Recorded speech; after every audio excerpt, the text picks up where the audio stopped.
নবী আলাইহিস সালাতু ওয়াস সালাম এইভাবে করে আল্লাহ তাআলা ইবাদত করেছেন, গোলামি করেছেন। নবী আমার কোন বিপদে পড়লে ইযা হাযাবাহু আমরুন বাদারা ইলা সালাহ, যখনই কোন বিপদে পড়ে যেতেন আমার আপনার নবী বিশ্বনবী রাহমাতুল লিল আলামিন নামাজের দিকে দৌড়ায়া যাইতেন, নামাজে দাঁড়ায় যাইতেন। তার মানে হলো আল্লাহ কারো কোনো ক্ষমতা নাই, ডাক্তারের কোনো ক্ষমতা নাই, ইঞ্জিনিয়ারের কোনো ক্ষমতা নাই, কারো কোনো ক্ষমতা নাই। মালিক বিপদে পড়ে গেছি, আয় আল্লাহ তোমার কাছে সাহায্য চাই। নিজেকে বিনয় ভাবতেন, আল্লাহর কাছে সাহায্য চাইতেন। আর নিজেকে বিনয় ভাবে, আর যে নিজেকে বিনয় ভাবে আল্লাহ ওই বান্দা বান্দিকে সাহায্য করে। আল্লাহ তাআলা নবীকে ভ্রমণ করায় দিলেন। আসরা বিআবদিহি লাইলাম মিনাল মসজিদিল হারাম, মসজিদে হারাম থেকে নিয়া ইলাল মসজিদিল আকসা, মসজিদ আকসা পর্যন্ত আল্লাহ তাআলা ভ্রমণ করায় দিলেন। এমন ভ্রমণ করাইলেন, আল্লাহু আকবার, মসজিদ আকসা যেটা ফিলিস্তিনের মধ্যে অবস্থিত। ও মুসলমান, সেখানে যাওয়ার পরে আমার নবী গিয়ে দেখতে পাইলেন সেখানে সোয়া লক্ষ আম্বিয়া কেরাম আল্লাহ তাআলা আমার নবীকে ইস্তেকবাল দেওয়ার জন্য হাজির করে দিলেন। আদম আলাইহিস সালাতু ওয়াস সালাম দিয়ে শুরু করে হযরত ঈসা রূহুল্লাহ পর্যন্ত সমস্ত আম্বিয়া কেরাম উপস্থিত। নামাজের সময় কে ইমামতির মুসল্লায় দাঁড়াবে, কে দাঁড়াবে? একজন নবী আরেকজনের দিকে তাকায়, কেউ বা তাকায় হযরত আদম আলাইহিস সালাতু ওয়াস সালামের দিকে, কারণ তিনি হলেন বনি আদমের বাবা, আদি পিতা। আবার কেউ তাকে আছেন হযরত ইব্রাহিম আলাইহিস সালাতু ওয়াস সালামের দিকে, যিনি মুসলিম মিল্লাতের জাতির পিতা। আবার কেউ তাকে আছেন ঈসা রূহুল্লাহ দিকে। একজন নবী আরেকজন নবীর দিকে তাকায়, আজকে কে ইমামতি করবে? কারণ সমস্ত নবীরাই তো হলো চূড়ান্ত পর্যায়ের ইমামের উপযুক্ত। জোরে কোন ঠিক কি ঠিক না? জিবরাইল আমিন আলাইহিস সালাতু ওয়াস সালাম আমার নবীর হাতটা ধরে ইমামতির মুসাল্লায় দাঁড় করায়া দিলেন। আল্লাহু আকবার বলেন। নবী আলাইহিস সালাতু ওয়াস সালাম ইমামতি করাইলেন, সমস্ত নবীদের ইমাম হয়ে গেলেন, সমস্ত রাসূলদের ইমাম হয়ে গেলেন। বলেন না সুবহানাল্লাহ। ইমামুল আউয়ালিনাল আখিরিন বাহরে সাদাকা রাহমাতাল লিল আলামিন, শুদ ওয়াজুদাশ রাহমাতাল লিল আলামিন, মসজিদে উশুদ হামারু ইয়ে জমিন। আল্লাহু আকবার। নবী আলাইহিস সালাতু ওয়াস সালামের ইমামতি করার পর জিবরাইল আমিন আলাইহিস সালাতু ওয়াস সালাম আমার নবীর সামনে দুটো পেয়ালা পেশ করলেন। একটা পেয়ালার মধ্যে ছিল শরাব, আরেকটা পেয়ালার মধ্যে ছিল দুধ। আমার নবী ডাক দিয়া কয়, জিবরাইল আমিন আমি কি করব? নবী আলাইহিস সালাতু ওয়াস সালাম আল্লাহু আকবার, দুধের পেয়ালা দিকে হাত বাড়ায়া দুধ পান করলেন। জিবরাইল ডাক দিয়া কয়, আসবতা ইয়া রাসূলুল্লাহ, আপনি সঠিক কাজ করছেন। যদি আপনার মদের পেয়ালা দিকে হাত বাড়াইতেন তাহলে আপনার উম্মত ধ্বংস হয়ে যাইত। আপনি দুধের পেয়ালা পান করার কারণে আপনার উম্মত হেদায়েত পেয়ে যাবে। নবী আলাইহিস সালাতু ওয়াস সালাম মেরাজ শেষ করে, ইসরা শেষ, এবার নবী মেরাজ শুরু করবেন। মেরাজ হলো আল্লাহ তাআলার এক কুদরতি সিঁড়ি, এমন কুদরতি সিঁড়ি মুসলমান কেমনে বুঝাবো আপনাদেরকে? লিফটের মতো মুসলমান যেখানে দাঁড়াইলে আল্লাহর কুদরতে মেরাজ নামক সিঁড়ি আল্লাহ তাআলার প্রথম আসমানে মুহূর্তের মধ্যে নিয়ে গেলেন। প্রথম আসমানে যাওয়ার পর জিবরাইল আমিন আলাইহিস সালাতু ওয়াস সালাম প্রথম আসমানের দরজার মধ্যে করাঘাত করলেন। প্রথম আসমান ফেরেশতার দারওয়ান ছিল, দারওয়ানের নাম ছিল মুসলমান ইসমাইল।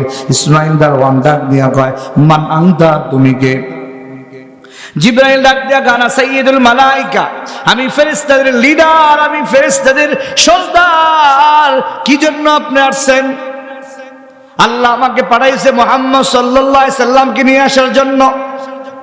এবার দরজা যখন খুলে হলো, প্রথম আসমানের ফেরেশতা আমার নবীকে সুন্দর করে স্বাগত জানালেন, আমার নবীকে সুন্দর করে সালাম দিলেন, আমার নবীর জন্য কল্যাণের দোয়া করলেন।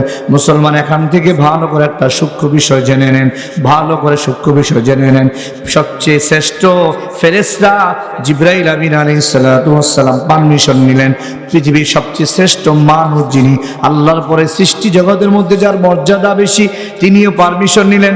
এখান থেকে বোঝা গেল আপনি যার বাসায় যান না কেন, আপনি যতই বড় ব্যক্তি হন না কেন, ভদ্রতার পরিচয় হলো পারমিশন নিয়ে প্রবেশ করা। জোরে কোন ঠিক কি ঠিক না?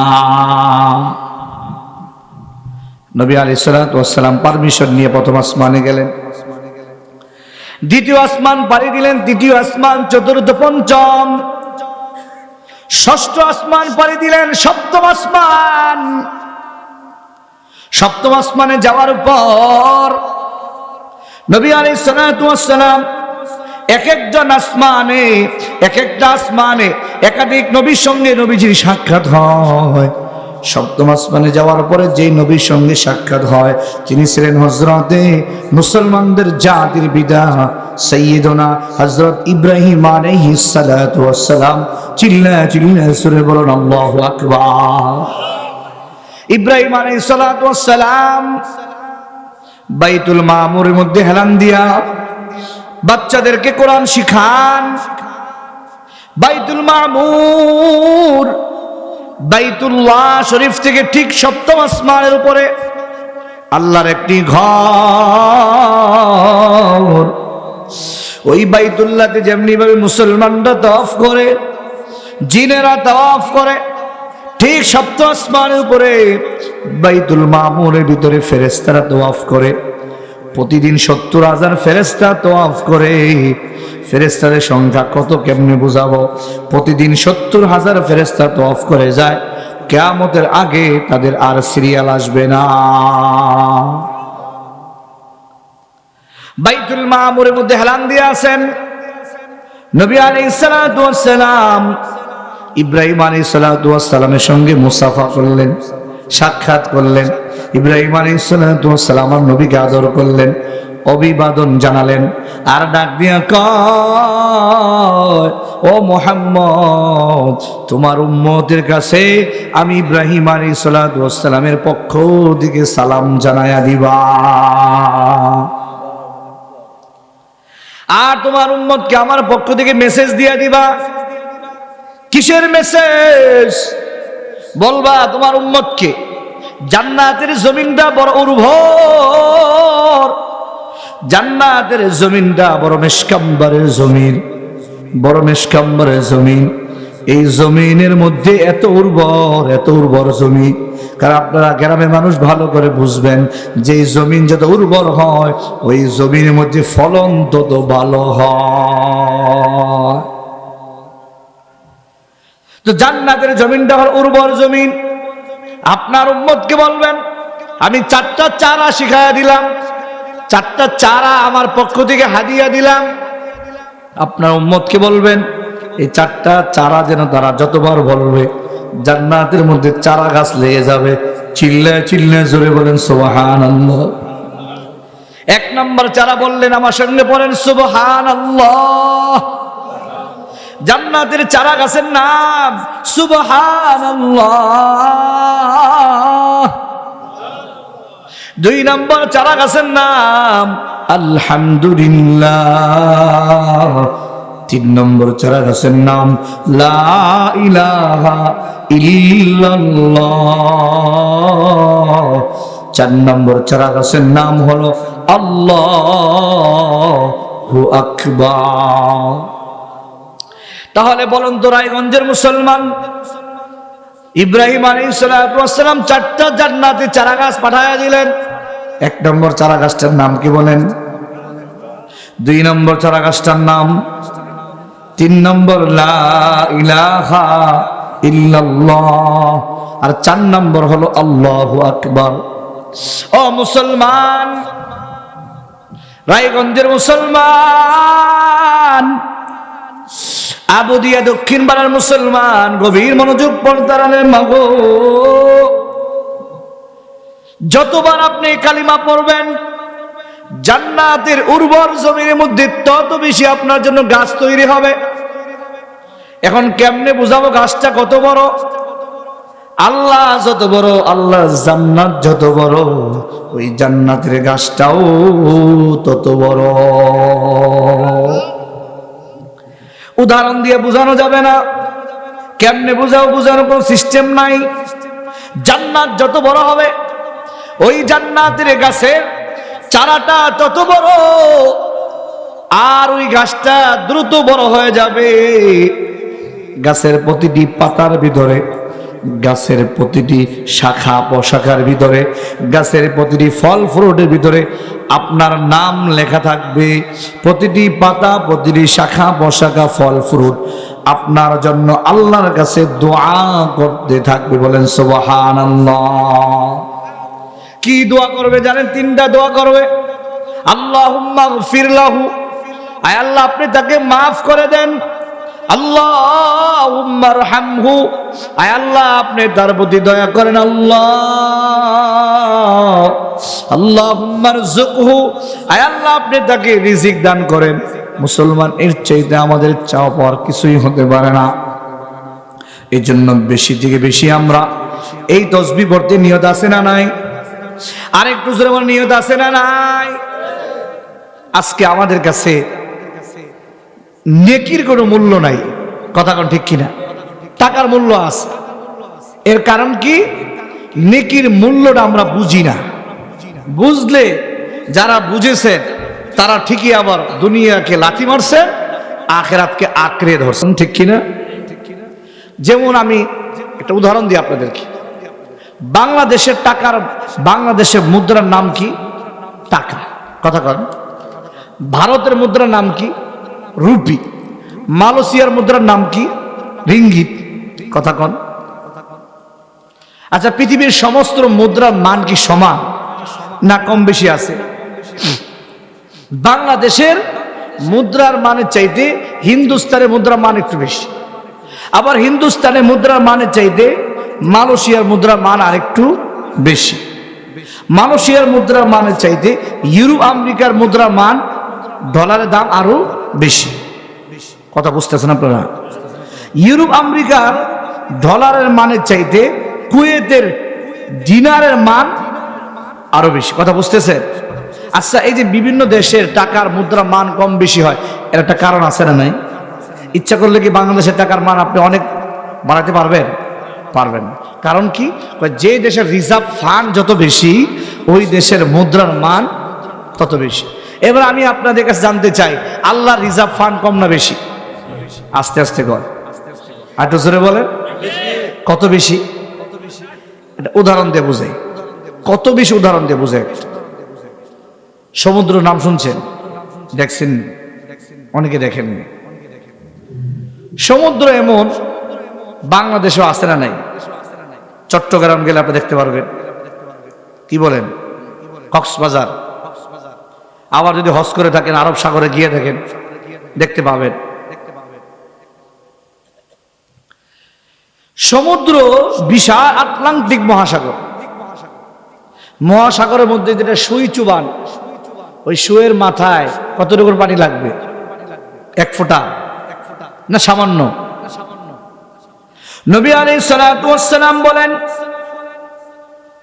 সমুদ্রের ভিতরে সুই চিবানো দ্বারা যতটুকু পানি কমবে, আল্লাহ তাআলা যদি সমস্ত বনি আদমের চাহিদা আল্লাহ পুরা করে দেয়, সমস্ত জিনদের চাহিদা যদি আল্লাহ পুরা করেও দেয়, আর চাহিদা কেমন আপনারা তো ভালো করে জানেন। রায়গঞ্জের একজনের 5 তলা বিল্ডিং কয় আরেকটা লাগবে, কথা বলেন। সিরাজগঞ্জ জেলা শহরে তার 2টা বিল্ডিং কয় আরেকটা লাগবে।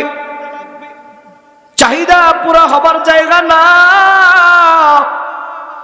এরপরেও ধরে নিলাম আল্লাহ যদি সমস্ত বনি আদমের চাহিদা পুরা করেও দেয়, আল্লাহ তাআলা যদি মুসলমান গোটা জিন জাতির চাহিদা আল্লাহ পুরা করে দেয়। সমস্ত জিন জাতির মানুষের চাহিদা পুরা করে দিলেও আল্লাহর খাজানা থেকে ততটুকুন কমবে না যতটুকুন সমুদ্র থেকে সুই উঠানো দ্বারা যতটুকুন পানি কমেছে। ও মুসলমান, কেউ যদি একবার পড়ে সুবহানাল্লাহ, কোরআনে কারীমের এক একটা অক্ষর কেউ যদি পড়ে, তার আমলনামায় কমপক্ষে 10টা নেকি দেওয়া হয়। জোরে কর না মারহাবা, আর একটু জোরে বলেন না মারহাবা। মুসলমান, আজকে আমরা কোরআনকে মূল্যায়ন করি না, কোরআনকে অনেকে মহাব্বত করে না, কোরআনকে ভালোবাসে না। হুজুর ভালো তো বাসি, এই ভালোবাসার কি মূল্য যে তুমি নিজেই কোরআন পড়তে পারো না? কোরআনকে ভালোবাসা তখনই প্রমাণ হবে যখনই আপনি মুসলমান কোরআনকে ভালোবাসবেন, কোরআন পড়বেন, কোরআন অনুযায়ী নিজের জীবন গড়বেন, তখনই বোঝা যাবে আপনি কোরআন ভালোবাসেন। কথা কোন ঠিক কি ঠিক না? ওলামায়ে কেরাম লেখেন, কোরআন পড়তে 5টা অঙ্গের প্রয়োজন হয়। কয়টা অঙ্গের? জোরে বলেন। 1 নম্বর জবান, জবান দিয়ে বান্দা তুমি কোরআন পড়বা। 2 নম্বর চক্ষু লাগবে, কারণ চক্ষু দিয়ে তুমি কোরআন দেখবা। 3 নম্বর হাতের আঙ্গুল লাগবে, আঙ্গুল দিয়ে ধইরা ধইরা তুমি কোরআন পড়বা। 4 নম্বরে কান লাগবে, কারণ তুমি কোরআন পড়তেছো আর তুমি কান দিয়ে শুনতেছো। আর 5 নম্বরে তোমার ব্রেন লাগবে, কারণ ব্রেন ছাড়া কোরআন পড়া যায় না। ওলামায়ে কেরাম বলেন 5টা অঙ্গ যেহেতু কোরআন পড়তে প্রয়োজন হয়, কোন বান্দা যদি কোরআনের এক একটা অক্ষর পড়ে, আল্লাহ তাআলা তার আমলনামায় 50টা নেকি আল্লাহ লেখা দিবে। এক একটা নেকির মূল্য কত? আল্লাহর খাজানা যেরকম কোনো অভাব নাই, আল্লাহ রিজার্ভ ফান্ডের যেমন কোনো অভাব নাই। এই জন্য দুনিয়ার একটা মুসলমান আল্লাহর এক একটা নেকি, দুনিয়ার নেক আমলের এক একটা নেকি যদি এক পাল্লা রাখেন, আর দুনিয়ার সমস্ত সয় সম্পদ যদি আরেক পাল্লা রাখেন, তাহলে ওই একটা নেকির পাল্লাই বাড়ি হয়ে যাবে। মুসলমান এই জন্য গভীর মনোযোগ দিয়ে শোনেন, কোরআন পড়তে রাজি আছি না নাই? কোরআনকে মহাব্বত করতে রাজি আছি না নাই? কারা কারা রাজি? দুটো হাত তুলে আল্লাহকে দেখান। আল্লাহু আকবার জোরে বলে। মুসলমানদের দিলটা নরম করে দেন, একেবারে দিল নরম। নবী আলাইহিস সালাতু ওয়াস সালাম আল্লাহর সঙ্গে ইব্রাহিম আলাইহিস সালাতু ওয়াস সালামের সঙ্গে কথা বলে 4টা জান্নাতি চারা লাগায় দিয়েছেন। মনোযোগ দিয়া বয়ানটা শুনেন, বাসায় গিয়ে এগুলো নিয়ে যাবেন। আর একটা হাদিস, ছোট্ট একটা হাদিস শোনায় দেয়। আমার নবী ডাক দিয়া কয়, মান সাব্বাহাস মিয়াতা মাররা ফিস সাবাহি ওয়াল মাসাই, যে ব্যক্তি সকালবেলা 100 বার সুবহানাল্লাহ পড়বে আর বিকালবেলা 100 বার সুবহানাল্লাহ পড়বে, কানা কামান হাজ্জা মিয়াতা হাজ্জাতিন, সেই ব্যক্তি ওই ব্যক্তির মতো হয়ে গেল যে ব্যক্তি 100 বার হজ করেছে। আল্লাহু আকবার জোরে বলে। আচ্ছা বলুন তো, 100 বার হজ করা কত কঠিন? কমপক্ষে 5 লক্ষ টাকা লাগে বর্তমানে হজ করতে, কমপক্ষে ঊর্ধ্বে বেশি লাগবে মুসলমান। কিন্তু যদি আপনি সকালবেলা 100 বার পড়েন সুবহানাল্লাহ, বলেন না সুবহানাল্লাহ, আর বিকালবেলা 100 বার সুবহানাল্লাহ, আপনার আমলনামা 100 বার হজের সওয়াব হবে। আরেক হাদিসে নবী বলেন, যে ব্যক্তি সকালবেলা অথবা যে কোনো সময় 100 বার পড়বে সুবহানাল্লাহি ওয়া বিহামদিহি, পড়ো না সুবহানাল্লাহি ওয়া বিহামদিহি, পড়েন সুবহানাল্লাহি ওয়া বিহামদিহি, পড়বে, তার গুনাহ আল্লাহ মাফ করে দিবে। ওয়ালাউ কানা মিসলা জাবাদিল বাহরি, যদিও তার গুনাহ সমুদ্রের ফেনা পরিমাণ হয়, এই 100 বার সুবহানাল্লাহি ওয়া বিহামদিহি বলতে 5 মিনিটও সময় লাগবে না। আল্লাহ তাআলা আপনার জিন্দেগীর সমস্ত গুনাহ মাফ করে দিবে। মুসলমান গভীর মনোযোগ দেন, আমার নবী চলে গেলেন আল্লাহ তাআলার সঙ্গে সাক্ষাৎ। আল্লাহর সঙ্গে সাক্ষাৎ করার পর আল্লাহ তাআলা আমার নবীকে তিনটা জিনিস হাদিয়া দিলেন, এর মধ্যে অন্যতম ছিল 5 ওয়াক্ত নামাজ হাদিয়া দিলেন। হাদিয়া দিয়েছেন মূলত 50 ওয়াক্ত। নবীজি কমাইতে কমাইতে 5 ওয়াক্ত নিয়ে আসলেন। আল্লাহ জানায় দেয়, নবী আমার, আমি আল্লাহর নিয়ম কোনোদিন পরিবর্তন হবে না। ওয়ালান তাজিদা লিসুন্নাতিল্লাহি তাবদীলা। আমি দিয়েছি 50 ওয়াক্ত। আপনার উম্মত যদি 5 ওয়াক্ত নামাজ আদায় করে, আমি আল্লাহ তাআলা তার আমলনামায় 50 ওয়াক্ত নামাজের সওয়াব লিখে দিব। 2 নম্বর হাদিয়া দিলেন সূরা বাকারার শেষ 2 আয়াত। 3 নম্বর আল্লাহ জানায় দেন, নবী আমার, আপনার উম্মতকে জানায় দিয়েন, ঈমান নিয়ে যদি কেউ কবরে যায়, ঈমান নিয়ে কবরে যদি কেউ যায়, আমি আল্লাহ সুবহানাহু ওয়া তাআলা একদিন না একদিন তাকে মাফ করিয়া দিয়া জান্নাতের মেহমান বানায়া দিব। জোরে জোরে বলেন সুবহানাল্লাহ। এরপরে আমার নবী আলাইহিস সালাতু ওয়াস সালাম জান্নাত ভ্রমণ করলেন। জান্নাত ভ্রমণ করার পর জান্নাতের মধ্যে আমার নবী কার যদি জুতার পায়ের আওয়াজ শুনতে পান, জুতার আওয়াজ শুনতে পাইলেন। নবী ডাক দিয়া কয়, জিবরাইল, এই মেরাজে জান্নাত ভ্রমণের সময় কার জুতার আওয়াজ শুনতে পাওয়া যায়? জিবরাইল ডাক দিয়ে বলে, ইয়া রাসূলুল্লাহ, ইয়া হাবিবাল্লাহ, আপনি যার জুতার আওয়াজ শুনতে পান তিনি আর কেউ নয়, তিনি আপনার সাহাবী বেলাল। নবী আলাইহিস সালাতু ওয়াস সালাম বেলাল হাবশী রাদিয়াল্লাহু তাআলা আনহু, বেলাল হাবশী রাদিয়াল্লাহু তাআলা আনহুকে ডাক দিয়ে বলেন, বেলাল, তুমি কি আমল করো যে আমলের উসিলা আল্লাহ তাআলা তোমার মর্তবা, তোমার মাকাম এত দূর পর্যন্ত বাড়ায় দিয়েছে, যে আমলের কারণে বেলাল হাবশী রাদিয়াল্লাহু তাআলা আনহু দাম এত বেড়ে গেল, ওই আমলটার নাম ছিল তাহিয়াতুল ওযু। বেলাল হাবশী রাদিয়াল্লাহু তাআলা আনহু ওযু করে তিনি 2 রাকাত নামাজ আদায় করতেন, তাহিয়াতুল ওযু বলা হয়। ও মুসলমান, কিছু কিছু আমল আছে যে আমল দেখতে অনেক ছোট মনে হয় কিন্তু ফজিলত অনেক বেশি। মনে করুন ইশরাকের নামাজ, সূর্য উদয়ের 10 মিনিট পর যে নামাজটা পড়া হয় 2 রাকাত 4 রাকাত, মিশকাত শরীফের হাদিস, নবী বলেন এই নামাজটা যদি কেউ পড়ে কমপক্ষে বড় বড় 3টা পুরস্কার। 1 নম্বর, আল্লাহ তাআলা তার আমলনামায় 2টা হজ 2টা উমরা সওয়াব লিখে দিবেন, সুবহানাল্লাহ। 2 নম্বরে আল্লাহ সুবহানাহু ওয়া তাআলা ওই বান্দার জন্য সারা দিনের জন্য রিজিকের জিম্মাদার হয়ে যাবেন। 3 নম্বর ফজিলত হলো, আমার আপনার শরীরের মধ্যে 360টা জোড়া আছে, প্রত্যেকটা জোড়া কিন্তু হক আদায় করতে হয় প্রতিদিন। কেউ যদি প্রতিদিন 2 রাকাত 4 রাকাত ইশরাকে নামাজ পড়ে, ওই নামাজের উসিলায় আল্লাহ তাআলা বান্দার 360টা জোড়ার সদকা আল্লাহ আদায় করে দেয়। এরপর আমার নবী বিশ্বনবী মুহাম্মদ মুস্তাফা সাল্লাল্লাহু আলাইহি ওয়াসাল্লাম জাহান্নাম ভ্রমণ করলেন। জাহান্নাম, মুসলমান আজকে আমরা বুঝি না জাহান্নামের শাস্তি কত কঠিন। আমার নবী আলাইহিস সালাতু ওয়াস সালাম জান্নাতের মধ্যে একরকম শাস্তি দেখতে পাইলেন। কিছু মানুষ দেখলেন নখগুলো অনেক বড় বড়, তামার নখ, তামার নখ হয়ে গেছে, এত বড় নখ দিয়া নিজের চেহারা খামসাইতেছে, চামড়া উঠায়া ফেলতেছে, নিজের বুক খামসাইতেছে, চামড়া উঠায়া ফেলতেছে, গোশত উঠায়া ফেলতেছে। ইব্রাহিম ভাই, এরা কারা যারা এত কঠিন শাস্তিতে আক্রান্ত? তামার নখ দিয়া নিজের চেহারা খামসায়া এ মুসলমান চেহারা গোশত উঠায়া ফেলতেছে। জিবরাইল ডাক দিয়া কয়, ইয়া রাসূলুল্লাহ, ইয়া হাবিবাল্লাহ, এরা হলো তারা যারা দুনিয়াতে গীবত করে, অন্যের গীবত করে।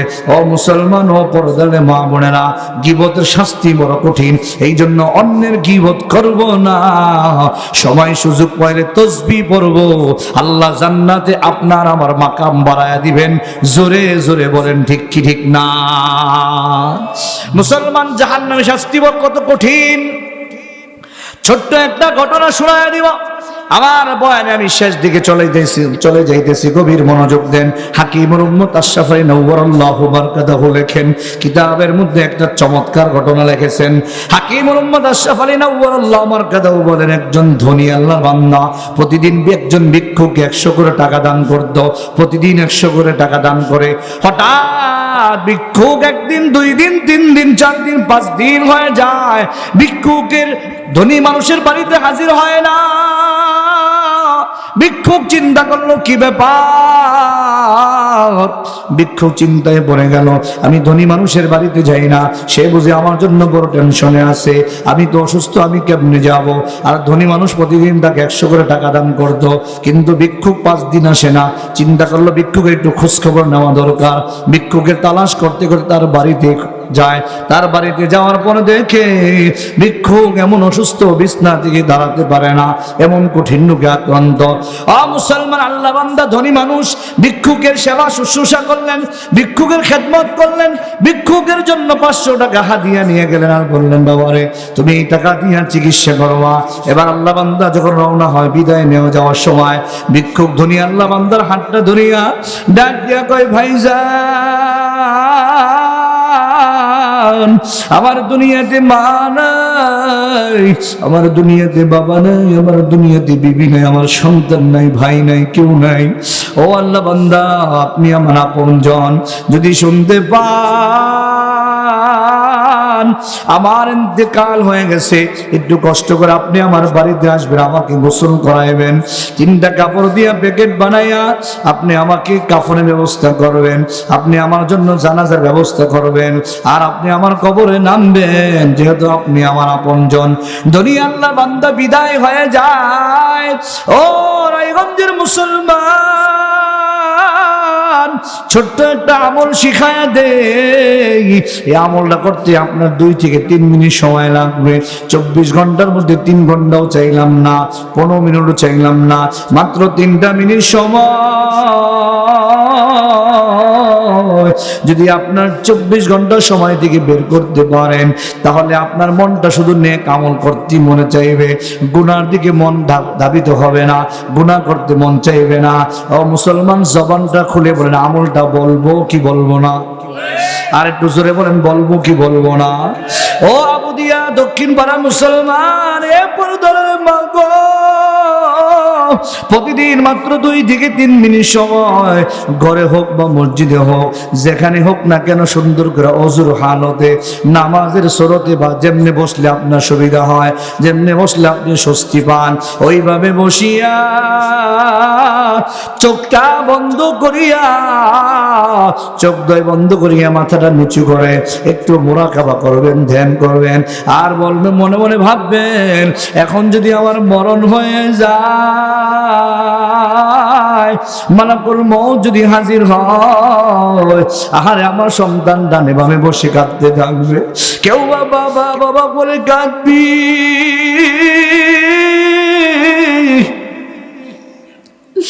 আবার কেউ চলে যাবে বড়ই পাতা দিয়া গরম পানি করার জন্য, কেউ বা চলে যাবে মসজিদ থেকে খাটিয়ে আনার জন্য, কেউ বা যাবে আমার জন্য কাফনে কাপড় কেনার জন্য, আবার কেউ চলে যাবে গোরস্থানে মাটি খনন করার জন্য। আরে আমার সন্তান আমাকে বাবা বাবা করে ডাকবে, কিন্তু আমি ডাকে সাড়া দিতে পারবো না, কিছুক্ষণ পর আমার শরীর দিকে সব খুলিয়া রাখবি। ও পরদালের মা গো, আজকের কিসের পিছনে দৌড়াও, কোনো লাভ নাই রে মা। এখন যদি মরণ হয়ে যায়, কেউ আপনার নাকের চুঙ্গি খুলবে, কেউ কানের দুল খুলবে, কেউ হাতের আংটিগুলো আঙ্গুল থেকে টাস টাস টাস টাস করে খুলে ফেলবে, কেউ আপনার গলার হার, কেউ আপনার গলার চেন খুলে ফেলবে। ও পরদালের মা, ও রায়গঞ্জের যুবক, একটুখানি কবরে চিন্তা করো রে বাবা, কি উপায় হবে তোমার আমার, একটুখানি চিন্তা করে দেখো না, গরম পানি দিয়ে গোসল করাইয়া, 3টা কাপড় দিয়া প্যাকেট বানাইয়া, ওই যে মসজিদের পালকের মধ্যে তোমাকে আমাকে রাইখা 4 জনে কাঁধে বহন করিয়া মসজিদের আঙ্গিনায় নিয়ে যাবে, 4 তাকবীর সাথে জানাজা পড়ায়া, এরপরে তোমাকে আমাকে কিছু মানুষ চলে যাবে গোরস্থানে নিয়ে যাবে, কবরে 2 জন লোক কবরে নামবে। অনেকে মনে মনে ভাববে, তুমি আমি মনে মনে ভাববো, এই 2 জন লোক বুঝি আমার সঙ্গে কবরে যাবে।